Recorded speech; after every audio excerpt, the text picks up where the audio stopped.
my name is Lord Surtr, and recently I have been testing a lot of different mission ships for level 4s for EVE Online. You can find the fits, details and spreadsheet in the description below. I also stream on Twitch under Lord Surtr, and let's get into it. This is an Avalanche, the Upwell freighter, one of its kind. I mean, the only type of its kind. It is a ship that requires the Upwell freighter skill, and for level 4 missions at least, I would not fly this thing if you have level 3 or lower. This thing requires level 4 Upwell freighter or level 5 preferably. So this thing is kind of special. It's a freighter, it's a capital, it runs level 4s, it also does other things I've heard. But it is the only capital, the only freighter in HiSec that can run a level 4. So this thing has one major disadvantage: it cannot take an acceleration gate. What that means is, if the mission has an acceleration gate in the beginning, this thing cannot enter. So you're limited to certain mission types, certain like blockade or damsel in distress. Really good ship to run that one. This thing is special because it has bonuses for missiles, specifically auto-targeting missiles. So you get 10% per level missile damage, 20% auto-targeting missile damage. That equates to about 150% of missile damage. It's a lot. Now, the infrastructure hold we don't care about, the roll bonus we don't really use. Not to mention that the design looks bloody amazing. So the fit that I am flying is this one right here. I found it to work quite well. Of course, it puts out about 1173 DPS with Tech 1 missiles. If I exit my simulation, then I will have loaded what I currently have, and with Legion auto-targeting missiles you get about 1348 with level 5 Upwell freighter, with level 5 on the missile skills. So tank wise I get about 422,000 EHP. My resists are not super high for the shield, but I have so many pure raw hit points that I don't really need them that much. So I do fit like the Tech 2 launchers. If you really wanted, you could fit the faction launchers here. Usually there's not much reason to fit them, but since they don't have Tech 2 specialization for the auto-targeting missiles, and the hull is 3 billion-ish, it kind of is allowed here, I would say. Like it's worth it. Because you don't have the Tech 2 and the specialization skill to stack more damage on top of it, so the factions are good here.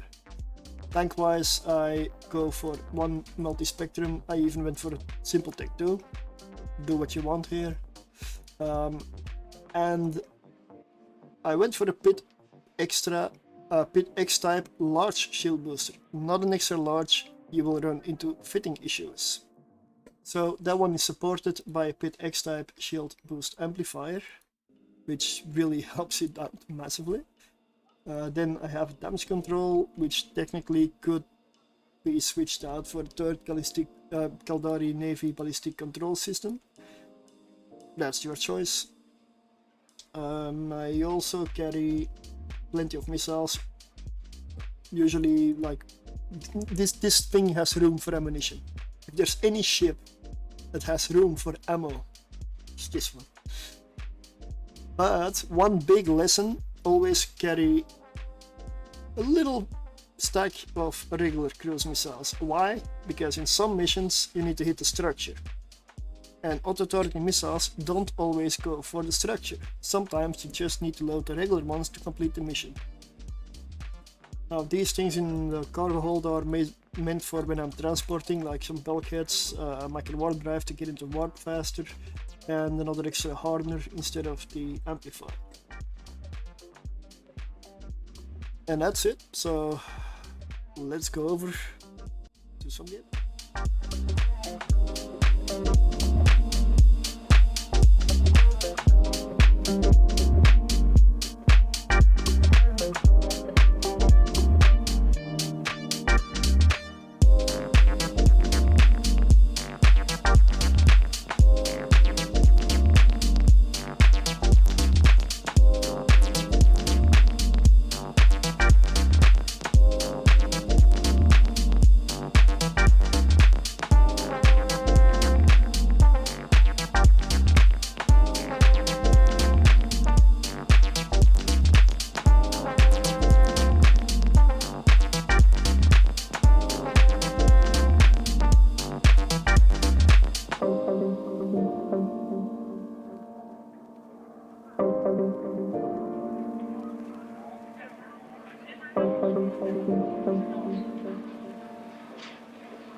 Smash that subscribe button and hit the notification bell to stay up to date on future videos.